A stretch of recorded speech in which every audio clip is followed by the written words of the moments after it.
ምዕራፍ 3 ፍለጋው ለወታደሮች የመንፈሳዊ ምክር አገልግሎት መስጠት በጣም ደስ የሚያሰኝና የሚያነቃቃ ስራ ነው።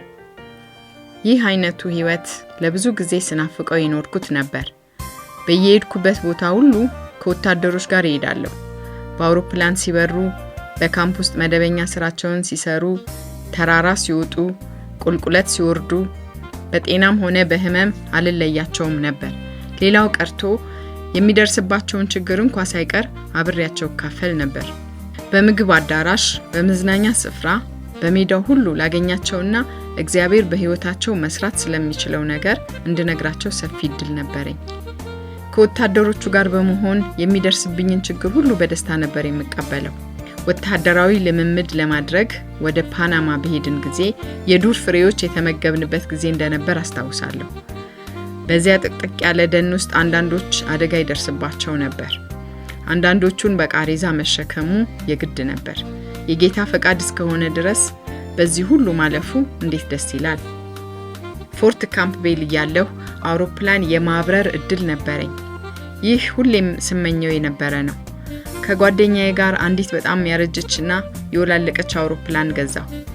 አውሮፕላኗ የሬዲዮ መገናኛ ስላልነበራት በአይናችን በመናየው ወይም በግምት ነበር የምናበራት። አንድ ጊዜ እያበረርኩ ያለው አቅጣጫ ጠፋኝ። የት እንዳለሁ ወዴት እንደሚሄድ ማወቅ ተሳነኝ። በድንገት ሁለት የጦር አውሮፕላኖች አጀቡኝና መሬት እንደወርድ በምልክት ነገሩኝ። መሬት ወርጄ የነበርኩበትን አገር ሳየው በፎርት ኖክስ ኬንተኪ ላይ እያበረርን እንደነበረ ተረዳሁ። አንድ በጣም የተናደደ የደህንነት ፖሊስ አውሮፕላኗ በጥይት ተበሳስታ አብሬ ባለመውደሜ እድለኛ መሆኔን ነገረኝ። የአውሮፕላኗ መጨረሻ ማክተሚያ የሆነው ጓደኛዬ ከነ አውሮፕላኗ ከአንድ እርሻ ቦታ ላይ ከወደቀ በኋላ ነበር። በኖርዝ ካሮላይና ፎርት ብራግ ተመድቤ በመስራት ላይ ያለሁ ከ82ኛው አየር ወለድ ዲቪዚዮን ጋራ ወደ ዶሚኒካን ሪፐብሊክ ሄጄ ነበር። ይህ ተልእኮ ቀላል ጸጥታ ማስከበር ተልእኮ ቢሆንም 39 ፓራትሩፐሮች ጠፍተውብን ነበር። ወደ ፎርት ብራግ ከተመለስን በኋላ የፓራሹት ልምምዴን ቀጠልኩና በጣም የሚጓጓለትን ወታደራዊ ሽልማት ማስተር ፓራሹስትነት አገኘሁ። እንዲሁ ላዩን ሲታይ ነገሮች ሁሉ ደህና ይመስሉ ነበር። ህይወቴ የተሟላና በአዳዲስ ልምምዶች የታጀበ ነበር። በዚህ ላይ ደግሞ የእግዚአብሔርን ስራ እየሰራው ነበር። ምናልባትም አንዱ ችግር ይሄው ሳይሆን አልቀረም። ምንም እንኳን መቀበል ባልፈልግም ስለ እግዚአብሔር ፍቅር ለሰዎች ለመናገር በማደርገው ሙከራ ብዙም ነፃነት አይሰማኝም ነበር። የኔ ስራ ሰዎችን መለወጥ ነበር። ይህን ለማድረግ ብዙ ጥረት ማድረግ ነበረብኝ። ሁሌም የምናፍቀውን የፍጽምና ኑሮ መኖር እንዳልቻልኩ ይታወቀኛል። ይሁን እንጂ ይህ አይነቱ ህይወት ልደርስበት የማልችለው ከኔ እጅግ የራቀ መሆኑን ነበር የምረዳው። ልጅ እያለሁ እናቴና ሴት አያቴ ስለ ንጽህናና ቅድስና ኗኗር አስፈላጊነት ሲነጋገሩ ሰማ ነበር። በቅድስና ትምህርት አክራሪነት የሚታወቀው የሜቶዲስቶች ቤተክርስቲያን አባላት እንደመሆናቸው መጠን መንፈስ ቅዱስ በክርስቲያኑ ህይወት ውስጥ ስለሚሰራው ስራ ነበር። ምንም ይሁን ምን ያ ህይወት እንደሌለኝ እርግጠኛ ነኝ። ስለ ጥልቅ የጸሎት ህይወት የተጻፉ መጻሕፍትን በብዛት አነበብኩ። ስለ እግዚአብሔር ኃይል የሚሰበክበት የተለያየ ስብሰባዎችን ተካፈልኩ። ይሁን እንጂ ያንን ኃይል ይህን ያህል በህይወቴ አላየሁም። እስካገኘው ድረስ ግን ነፍሴ እረፍት አይኖራትም። በየቦታው የተለያየ ችግር ያለባቸው ሰዎች ያጋጥሙኛል። እግዚአብሔር እንዲጠቀምብኝና ለችግሮቻቸው መፍትሄ እንዲያገኙ ናፍቆቴ ነበር። እንዴት ልረዳቸው እንደምችል ግን ግራ ይገባኝ ነበር። በዚህ ሁኔታ ያለው አንድ ጓደኛዬ በምስራቃውያን የተጻፈ አንድ መጽሐፍ ሰጠኝ። መጽሐፉ የሰዎች አእምሮ እንዲከፈትና የእግዚአብሔርን ኃይል መቀበል የሚችልበትን ዘዴ እመክራለሁ ባይ ነው። መጽሐፉ በሚመክረው መሰረት እግሮቼን አመሳቅዬ ምንጣፍ ላይ በመቀመጥ ጽሞና ማድረግ ጀመርኩ። ስለ ነፍሳዊ ልምምድ፣ ስለ አፍዛ ደንግዝ፣ ስለ መንፈስ ጠሪነት የማገኘውን ሁሉ ማንበብ ጀመርኩ። ይህን ሁሉ የማደርገው የእግዚአብሔርን ኃይል በህይወቴ በሙላት እንድለማመድና በዚያ ኃይል ችግር ውስጥ ያሉትን ሰዎች መርዳት የምችልበትን ዘዴ የማገኝ እየመሰለኝ ነበር። በዚሁ ወቅት ወደ ኮሪያ ሄጄ ያለሁ በደረሰብኝ አደጋ መነጽሬ ተሰብሮ የቀኝ አይኔ ክፉኛ ተጎዳ። የማየት ኃይሉ 60% ያህል ቀንሶ ነበር። የአይኔን ብሌን የሚሸፍነው ክፍል ክፉኛ ቆስሏል። ከእንግዲህ ወዲህ የማየት እድል እንደሌለው ነበር ዶክተሮች የነገሩኝ። ታዲያ የእግዚአብሔር ኃይል የት ነው ያለው? ክርስቶስ በዚህ ምድር ባገለገለ ጊዜ የሰዎችን ሕመም ፈውሷል፣ ዕውራንን አብርቷል። ተከታዮቹ እርሱ ካደረገው የሚበልጥ ነገር እንደሚያደርጉም ተናግሮ ነበር። ኦፕራሲዮን ለመደረግ 2 ጊዜ ወደ ዋና ከተማው ሴኡል ተመላልሻለሁ። ከዶክተሮቹ የሰማሁት ደስ የሚል አልነበረም። ብዙ ጸለይኩ።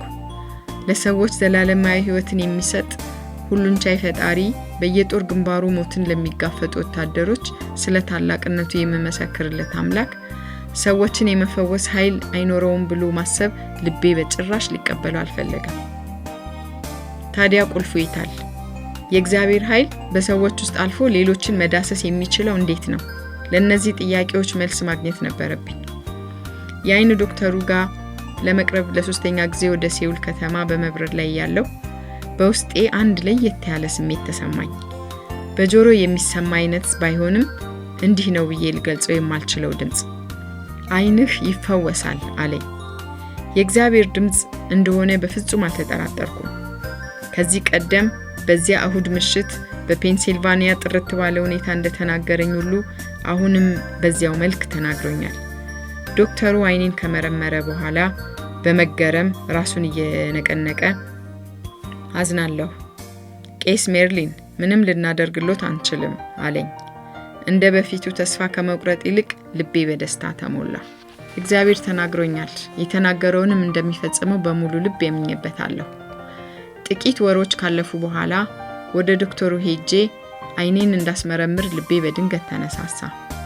ምርመራውን ካደረገ በኋላ ከበፊቱ በበለጠ ሁኔታ እየተደነቀ እንዴት እንደሆነ መናገር ባልችልም አይንዎ ሙሉ በሙሉ ጤነኛ ነው አለ።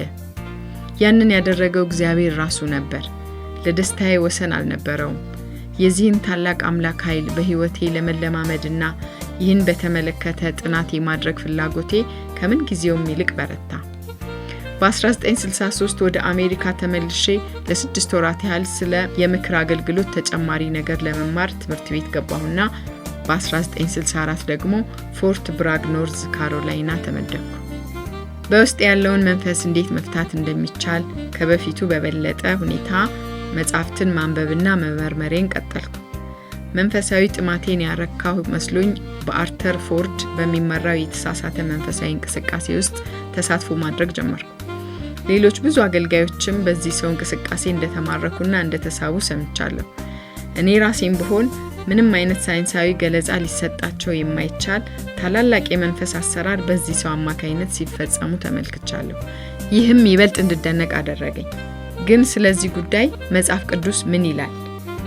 በመሰረቱ በዚህ ሰው አማካይነት የሚደረጉት ተአምራት ከእግዚአብሔር አልነበሩም። እኔም አንድ አይነት ማስጠንቀቂያ ይሰማኝ ነበር። የመናፍስት ሕልውና እውነት ነው። መጽሐፍ ቅዱስ ከእግዚአብሔር መንፈስ ሌላ ሌሎች መናፍስት መኖራቸውን ይናገራል። በሰማያዊ ስፍራ ስላሉ ርኩሳን መናፍስት ሰራዊት ያመለክታል። ኤፌሶን 6 ላይ እነዚህ መናፍስት የሰይጣን ኃይላትና ጠላቶቻችን መሆናቸውን በቁጥጥራቸው ስር እንዳንወድቅ የመናፍስቱን ማንነት መመርመር እንዳለብን መጽሐፍ ቅዱስ ያስጠነቅቃል። ሰይጣን ጥበበኛና አስመሳይ ስለሆነ እንደ እግዚአብሔር መንፈስ ስራዎችን አስመስሎ ይሰራል። በወቅቱ ግን ይህ ሁሉ ግልጽ አልሆነልኝም ነበር። በመንፈሳዊ ነገር እያደግኩና ወደፊት እየገሰገስኩ እንደሆነ ነበር የሚሰማኝ። መናፍስቱና የእንቅስቃሴው ተሳታፊዎች ስለ ክርስቶስ ቀና አመለካከት ነበራቸው። አርተር ፎርድ የእግዚአብሔር ልጅ መሆኑንና ብዙ ተአምራትን ያደረገ መንፈሳዊ መሪ መሆኑን በእርግጥ ይቀበሉ ነበር። እነዚህ ሰዎች እንደሚያስተምሩት እኛ ሁላችንም የእግዚአብሔር ልጆች ስለሆንን ግባችን በማንኛውም ነገር እንደ ክርስቶስ መሆን ነው ይላሉ። ስለዚህ ጉዳይ ከሚያውቁ ሰዎች ጋር ለመነጋገር ብዙ ኪሎ ሜትሮች ተጓዝኩ። ስላፍዝ አደንግዝ የተጻፉ መጻሕፍትንም በብዛት አነበብኩ። ከዶክተሮች ጋር ተነጋገርኩ። ሌላው ቀርቶ በዚህ ርዕስ ጉዳይ የተጻፉ ጽሑፎች ካሏቸው እንዲልኩልኝ ለኮንግረስ ቤተ መጻሕፍት ደብዳቤ ጻፍኩ። ይህን ሁሉ አደርግ የነበረው በማገኘው መንፈሳዊ ኃይል ሌሎችን ለመርዳት ነበር። ይህ መንገድ በጣም አደገኛ መሆኑን የተረዳሁት ከጊዜ በኋላ ነበር። ምንም እንኳ በወቅቱ ባይታየኝም ክርስቶስን እኔ ወዳለሁበት ሰብአዊ ደረጃ አውርጀው ነበር። በማደርገው ጥረት እርሱን ወደ መምሰል ደረጃ መድረስ እንደምችል አስቤ ነበር። በሌላ በኩል ደግሞ የጠላትን ኃይል በጣም አቅልየው ነበር። በወቅቱ ግልጽ ባይሆንልኝም አፍዝ አደንግዝ የሰዎችን አእምሮ ለሰይጣን ክፍት የሚያደርግና በመጨረሻም አደገኛ መንፈሳዊ ጉዳትን የሚያስከትል ነገር ነው። ሰይጣንን በትክክለኛ ገጽታው እንዳላወቅኩት ግልጽ ይሆነልኝ ከጊዜ በኋላ ነበር። ሰይጣን ጭራና ቀንድ ያለውና የምናብ ዓለም ብቻ የሚገኝ ክፉ ገጸ ባህሪ ይመስለኝ ነበር። እንደኔ ያለውን ለዚያውም በ20ኛው ክፍለ ዘመን ላለ ስልጡን ሰው የሚያሰጋ ይሆናል ብዬ አላሰብኩም ነበር። አንድ ጊዜ C.A. ሉዊስ የተባለ ክርስቲያን ጸሐፊ የሰይጣን አይነተኛና ዋነኛ ዘዴው እርሱ ጨርሶ እንደሌለ ሰዎች እንዲያምኑ ማድረግ ነው በማለት ጽፎ ነበር። ምንም እንኳን በወቅቱ ባላስተውለውም እምነቴ ክፉኛ ተጎድቶ ነበር። ይህ ለውጥ የመጣው ቀስ በቀስ በጣም በረቀቀ ሁኔታ ነበር። ምናልባትም የኢየሱስ ክርስቶስን የመስቀል ላይ ሞትና ለኃጢአት ስርየት ደሙን ማፍሰሱን ዘንግቸው እንደ ተራ ተአምር ሰሪ መምህር ብቻ አድርጌ መመልከት በጀመርኩ ጊዜ ሊሆን ይችላል። ሰይጣን ለክርስቶስ ለራሱ እንኳን ቅዱሳት መጻሕፍትን እየጠቀሰ ነበር የተናገረው። ዛሬም ቢሆን ከቅዱሳት መጻሕፍት መጥቀስ አያስቸግረውም። ቅዱሳት መጻሕፍትን እየጠቀስን መናገራችንንም አያስፈራውም። የእርሱ ዋና ጥረት አይኖቻችንን ከመስቀሉ ላይ እንድናነሳ ለኃጢአት ስርየት የፈሰሰውን ደሙንና እኛንም ለማጽደቅ ከሞት መነሳቱን ማስካድ ነው። ጳውሎስ በቆላሲስ መልእክቱ በምዕራፍ 1 ቁጥር 27 ስለ ክርስቲያን ሕይወት ምስጢር ይናገራል። ምስጢሩም ክርስቶስ በውስጣችን መሆኑ ነው። ማንኛውንም አይነት ጥረት ብናደርግም እርሱን መምሰል አንችልም። እርሱ በውስጣችን ሲሆን ግን እርሱን እንድንመስል ከውስጥ ይለውጠናል። ሌሎች እኛን ተመልክተው ክርስቶስን የመምሰል ሕይወት እንዳለን ይነግሩን ይሆናል። ይህ የሆነው ግን ከሌሎች የተሻለን ወይም መንፈሳዊያን ወይም ንጹሃን ስለሆነን አይደለም። እርሱ በውስጣችን ከመኖሩ የተነሳ ነው። ምስጢሩ ይኸው ነው። በአሁኑ ጊዜ በመንፈሳዊ እንቅስቃሴ ስም ብዙ ስህተት እየተፈጸመ ነው። ሰዎች በራሳቸው ጥረት ክርስቶስን ወደ መምሰል ደረጃ መድረስ ይሞክራሉ። መንፈሳዊ ኃይልን የሚፈልጉት ሌላውን ለማገልገል ሳይሆን ለራሳቸው ጥቅም ነው። ለሰይጣን ውድቀት ትልቁ ምክንያት እንደ እግዚአብሔር ለመሆን የነበረው ከንቱ ምኞት ነበር። ያለ ክርስቶስ አዳኝነትና ያለ መስቀሉ የድነት ዕቅድ ወይም ኃጢአት ስርየት የሚገኝበት መንገድ ሊኖር አይችልም። እንዲያውም ወንጌል ወይም የምስራቹ ቃል የሚባል ነገር አይኖርም። አደገኛ ወጥመድ ውስጥ ወድቄ ነበር። እኔ እስከማውቀው ድረስ ዓላማዬ ንጹህ ነበር። ዋናው ፍላጎቴ ሰዎችን ከችግሮቻቸው ከአካላዊና አእምሮአዊ ደዌያቸው የሚላቀቁበትን ኃይል ለማግኘት ነበር።